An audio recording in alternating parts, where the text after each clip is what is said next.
I walked into the principal's office with photos of my son's bruises, purple marks across his ribs, a black eye, scraped knees, and she barely glanced at them before saying, "Boys will be boys." My son Ethan, 12 years old, had been shoved down the stairs that morning by Brandon Millhouse. This wasn't the first time. It was the fifth incident in 3 weeks. "Work it out?" I said, sliding the photos across her desk. "My son has a bruised rib." Brandon pushed him down concrete stairs. She pushed the photos back without looking. From what I understand, there was some back and forth between the boys. It wasn't one-sided. Back and forth? Ethan never touched him. Principal Hartley folded her hands. Ethan has been making accusations about Brandon that are affecting his reputation. Brandon's mother is very concerned. Accusations? There are witnesses. Other kids saw Brandon push him. Kids see what they want to see. And honestly, if Ethan would stop provoking Brandon, I think this would resolve naturally. My hands were shaking. "The Millhouse family donated the science lab. Is that why you're protecting Brandon?" Her expression hardened. "I don't appreciate your tone. The Millhouse family has been very generous to this school, and I will not have their son's reputation destroyed by unsubstantiated accusations." I took Ethan to the doctor that afternoon. Bruised rib, possibly cracked. The doctor documented everything. "These injuries are consistent with assault," she said. "You should report this." The next day, I called the school demanding a formal investigation. 2 hours later, I got a call back.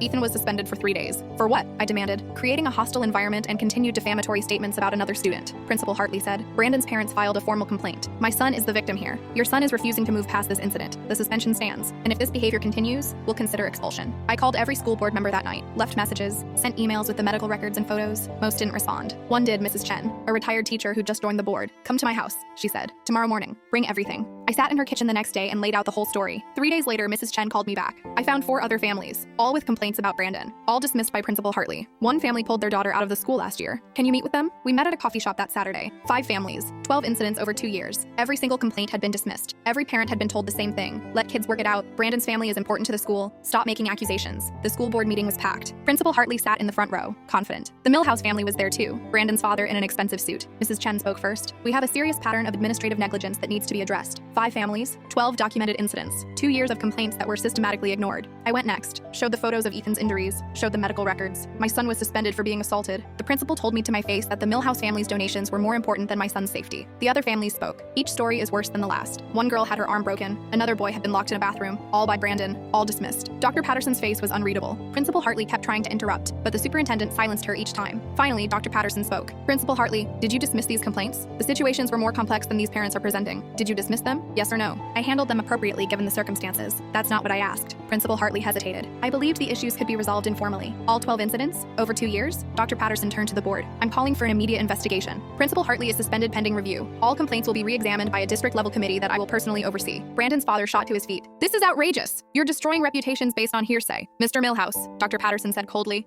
"your son has 12 documented complaints from 5 separate families. That's not hearsay. That's a pattern. And if this investigation finds what I think it will, your son will be expelled and you'll be banned from school property." The investigation took 4 weeks. Principal Hartley was fired. Brandon was expelled.